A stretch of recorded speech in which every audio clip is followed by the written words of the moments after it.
journal, Juliette Kamde. Bonjour, bienvenue à tous. Le président de la République, Faure Sozimna Gnazingbe, réélu lors de la dernière élection présidentielle, a prêté serment ce dimanche. Une cérémonie dans le strict respect des mesures barrières avec peu d'invités en raison du coronavirus. La journée mondiale de la liberté de la presse est observée ce dimanche. La célébration cette année met l'accent sur les mesures devant garantir l'indépendance du journalisme, d'où le thème « Le journalisme sans crainte ni complaisance ».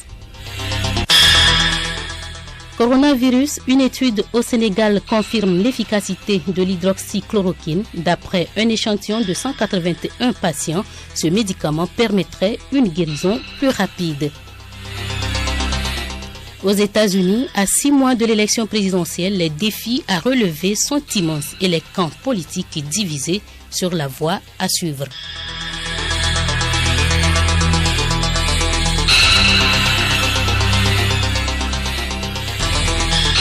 radiolomé.tg.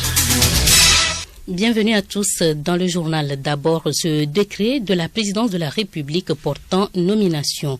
Vu la Constitution du 14 octobre 1992, notamment à son article 70, vu la loi numéro 1961-35 du 2 septembre 1961 instituant l'ordre national du mono, vu le décret numéro 1962-62 du 20 avril 1962 fixant les modalités d'application de la loi numéro 1961-35 du 2 septembre 1961, vu le décret numéro 2019-00/PR du 24 janvier 2019 portant nomination du Premier ministre, vu le décret numéro 2019-004/PR du 24 janvier 2019 portant composition du gouvernement, ensemble les textes qui l'ont modifié, le Conseil des ministres entendu, décrète article 1er.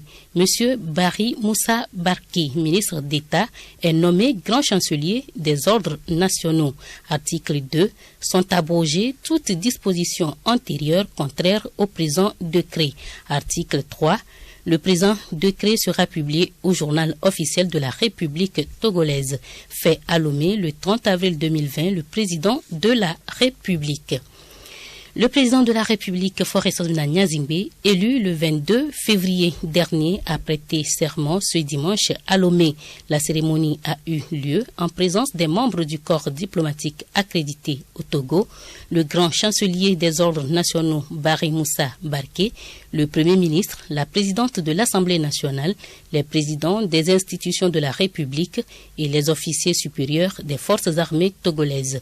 Devant les membres de la Cour constitutionnelle, le chef de l'État a juré de remplir fidèlement les hautes fonctions de la République.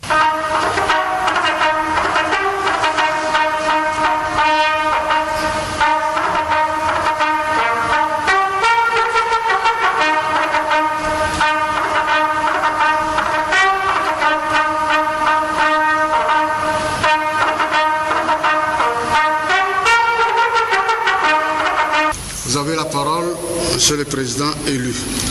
Devant Dieu et devant le peuple togolais, seul détenteur de la souveraineté populaire, nous, Faure Sozimna Gnazingbe, élu président de la République, conformément aux lois de la République, jurons solennellement de respecter et de défendre la Constitution que le peuple togolais s'est librement donnée, de remplir loyalement les hautes fonctions que la nation nous a confiées, de ne nous laisser guider que par l'intérêt général et le respect des droits de la personne humaine, de consacrer toutes nos forces à la promotion du développement, du bien commun, de la paix et de l'unité nationale, de préserver l'intégrité du territoire national, de nous conduire en tout en fidèles et loyaux serviteurs du peuple. Je vous remercie, Monsieur le Président. La Cour donne acte à M. Faure Essoazina Gnassingbé, président de la République, de sa prestation de serment et du forme et le renvoie dans l'exercice de ses hautes fonctions que la nation lui a confiées. Je vous remercie.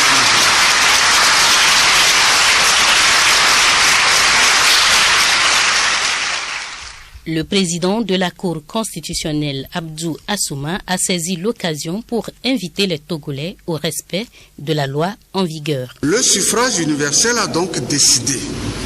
Il n'y a plus personne pour s'y opposer. La Cour constitutionnelle vous a déclaré élu dans sa décision du 2 mars 2020. Si d'aventure, par mégarde ou étourderie, quelqu'un s'y oppose, la force doit rester à la loi. Lex est quod notamus, qui veut dire ce que nous disons fait loi. Et la loi s'impose à tous. Cela doit être connu de tous. Cette expression latine que je viens de lire, lex est quod notamus, qui est inscrite, qui est gravée en lettres d'or sous notre logo, c'est cette expression, et les juges la connaissent. Ce que nous disons fait loi.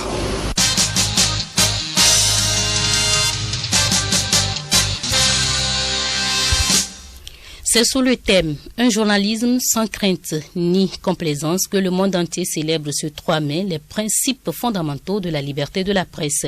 La journée vise à faire le point sur les libertés d'expression dans le monde et rendre hommage aux journalistes qui ont été attaqués ou qui ont perdu la vie dans l'exercice de leur profession.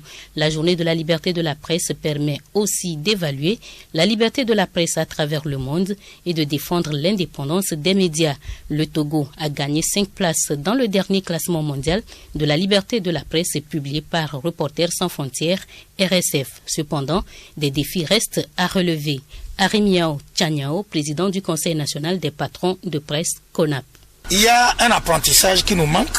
C'est vrai que nous sommes dans la fièvre de la pandémie du coronavirus, mais en tant que président du Conseil national des patrons de presse et avec mes collègues des autres organisations professionnelles, nous sommes en train d'envisager juste l'après-coronavirus pour nous auto-censurer ou pour nous auto-critiquer et faire en sorte que dorénavant, la presse togolaise comprenne, elle aide chacun à jouer le rôle qui est le sien. Nous avons des confrères, fort malheureusement, qui croient que le journaliste, c'est quelqu'un qui peut dire tout, sans que l'autre ait à petite marge pour dire quoi que ce soit. La Journée mondiale de la presse donne également l'occasion d'informer les citoyens sur les atteintes portées à la liberté de la presse.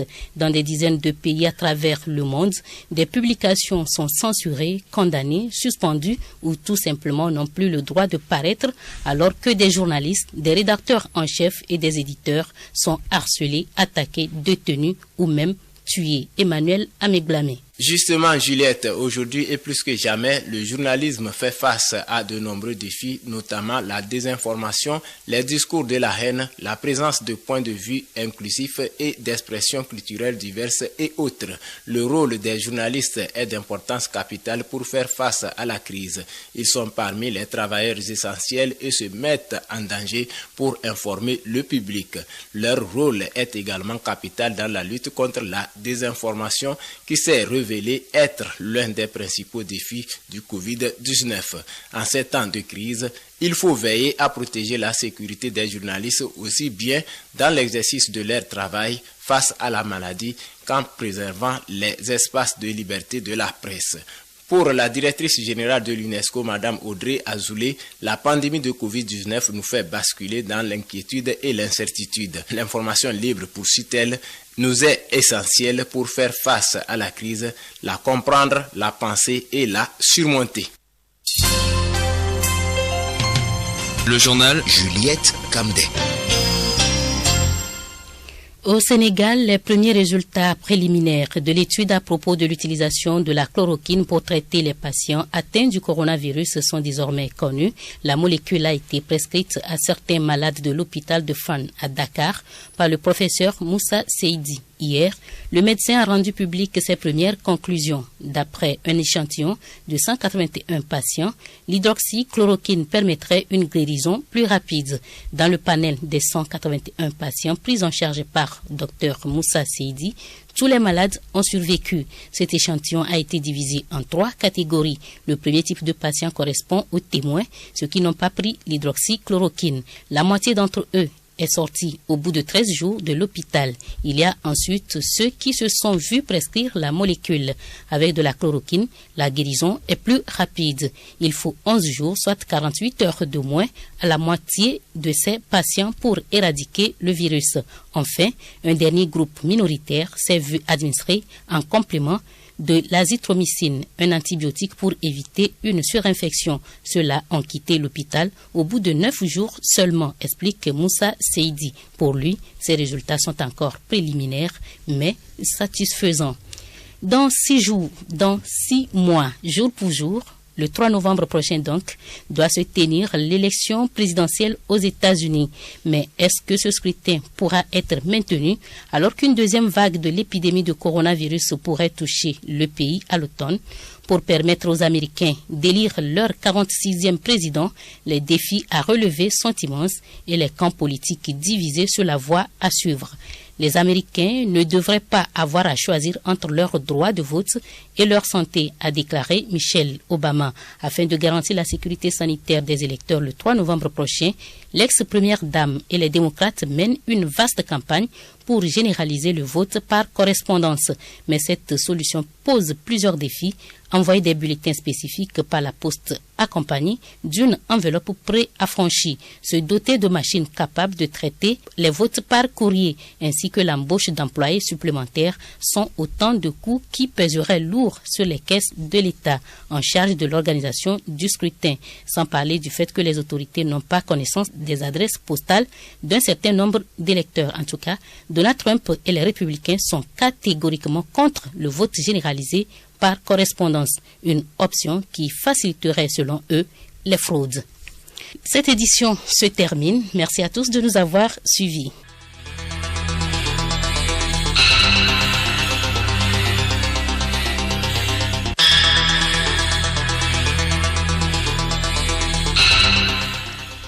Le rappel des titres à présent, le président de la République, Faure Sozimna Zingbe, réélu lors de la dernière élection présidentielle, a prêté serment ce dimanche. Une cérémonie dans le strict respect des mesures barrières avec peu d'invités en raison du coronavirus. La journée mondiale de la liberté de la presse est observée ce dimanche. La célébration cette année met l'accent sur les mesures devant garantir l'indépendance du journalisme, d'où le thème « Le journalisme sans crainte ni complaisance ». Coronavirus, une étude au Sénégal confirme l'efficacité de l'hydroxychloroquine. D'après un échantillon de 181 patients, ce médicament permettrait une guérison plus rapide. Aux États-Unis, à 6 mois de l'élection présidentielle, les défis à relever sont immenses et les camps politiques divisés sur la voie à suivre.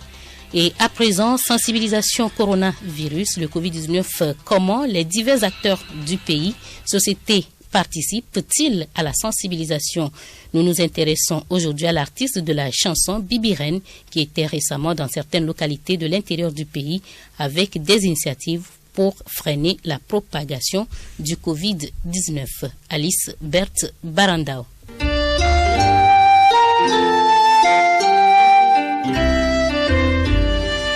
Le coronavirus est l'affaire de tous et pour tous. Les artistes, auteurs, compositeurs des chansons sont dans la danse à leur manière. L'artiste de la chanson togolaise, Bibi Reine, à travers son art, éveille l'attention des Togolais. Son action est essentiellement remarquée à Vaughan. Je suis allé voir le préfet de Vaughan pour pouvoir aider la population. Bon, souvent les gens croient que c'est seulement dans la grande ville seulement que la pandémie est. Non, la grande ville, c'est vrai, on peut dire que tout est pollué parce qu'il n'y a pas de l'air naturel, les usines par ici, les voitures par là. Donc c'est pollué, c'est vrai que quand la maladie vient en même temps, on dit que c'est là, mais c'est faux. Des fois même, on ignore les endroits un peu reculés, les contrées du pays. Et moi, personnellement, j'ai pensé à Vaughan et j'ai été aidée par un homme de bon cœur qui est natif de Vaughan. Bon, souvent, quand je passe et que quand je vois quelqu'un qui n'a pas son cache-nez, je m'arrête. Je dis, mais cette maladie, ce n'est pas de l'amusement. C'est vraiment une maladie qui fait rage. Donc, à chaque fois que tu veux sortir, il faut au moins porter le masque pour te projeter d'abord toi-même et protéger tes frères et sœurs. Et aussi, j'ai fait une chanson. J'ai dit, bon, c'est comme à l'école. Quand on enseigne, ce n'est pas tout le monde qui comprend en même temps. D'autres, c'est parce que par les jets du professeur, il comprend en même temps là-bas. Mais l'autre, arrivé à la maison, après maintes réflexions, qu'il arrive à bien comprendre ce que le professeur a enseigné. D'autres, c'est encore, après réflexion, il faut quelqu'un qui va encore lui expliquer à maintes reprises avant qu'il ne comprenne. Donc, il y a plusieurs, d'autres, là où ils comprennent plus le message, c'est par les chansons, que c'est par comédie, que c'est par le théâtre. Bon, ça dépend, que c'est par lecture. En tant qu'artiste chanteuse, j'ai passé par la musique, la chanson, pour pouvoir encore mieux sensibiliser la population togolaise. Bibi Reine, pensez-vous que les populations de l'intérieur du pays sont vraiment conscientes de l'existence de cette pandémie? Je dirais non et je dirais oui. Parce que quand je rentrais dans la vie de Vaughan, j'ai vu que beaucoup de gens n'avaient pas cache-nez, ils se regroupaient, il n'y avait rien. Donc, moi je dirais que c'est la sensibilisation. Il faut encore maximiser, il faut encore sensibiliser. Parce que l'homme, en général, c'est difficile de le faire comprendre. C'est ce que j'ai dit, que c'est pourquoi en classe, quand on enseigne, ce n'est pas tout le monde qui comprend. On peut faire même sensibilisation porte à porte, pourquoi pas aller vers la population. Alors, dites-nous, pourquoi tenez-vous à cœur le bien-être sanitaire des populations? Dans la population, nous les artistes, nous ne sommes pas là. Parce que je chante, ces personnes sont là pour écouter. Donc on peut aller vers eux en frappant leur porte, en insistant. Des radios, des sketchs, des affiches, c'est ce que moi je vois.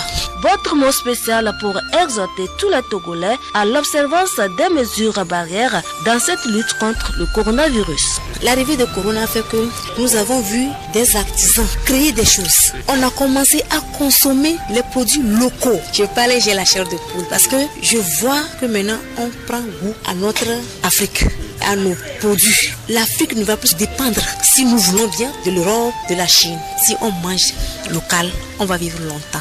Moi, je dirais que Corona, c'est un mal nécessaire. Aujourd'hui, là, on a vu que nous tous, nous sommes sur le même pied d'égalité. Amener les autres à se protéger, c'est mieux se protéger personnellement contre le coronavirus.